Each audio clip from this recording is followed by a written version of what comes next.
Russian forces have battled for control of a vital energy-producing city in Ukraine's south and also gained ground in their bid to cut off the country from the sea, as Ukrainian leaders called on citizens to wage guerrilla war against the invaders. The fighting at Enerhodar, a city on the Dnieper River that accounts for about 1/4 of the country's power generation, came as the two sides met for another round of talks and agreed on establishing humanitarian corridors for civilians. The mayor of Enerhodar, the site of the biggest nuclear plant in Europe, said Ukrainian forces were battling Russian troops on the city's outskirts. Dmytro Orlov urged residents not to leave their homes. A Russian soldier points a gun from a military truck as it drives through an undisclosed location in Ukraine. Russian Defense Ministry press service via AP. Moscow's advance on Ukraine's capital in the north has apparently stalled, with a huge armored column outside Kiev at a standstill. And stiffer than expected resistance from the outmanned, outgunned Ukrainians has staved off the swift victory that Russia may have expected. A top Russian officer, Major General Andrei Sukhovetsky, commander of an airborne division, was in the fighting earlier this week, an officers' organization in Russia reported.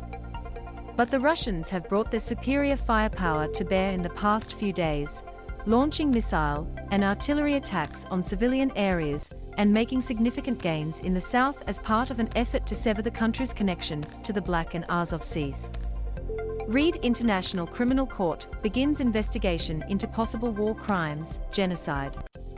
Cutting Ukraine's access to the coastline would deal a crippling blow to the country's economy and allow Russia to build a land corridor stretching from its border across Crimea, which has been occupied by Russia since 2014, and all the way west to Romania.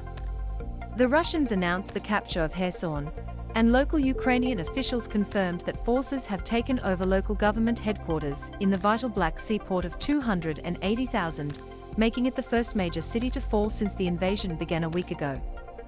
Heavy fighting continued on the outskirts of another strategic port, Mariupol, on the Azov Sea, plunging it into darkness, isolation and fear. Electricity and phone service were largely down, and homes and shops faced food and water shortages. Without phone connections, medics did not know where to take the wounded.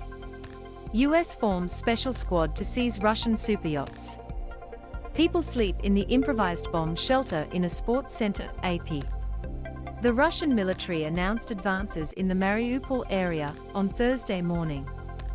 Ukrainian authorities called on the people to defend their homeland against Putin's forces by cutting down trees, erecting barricades in the cities, and attacking enemy columns from the rear. Total resistance.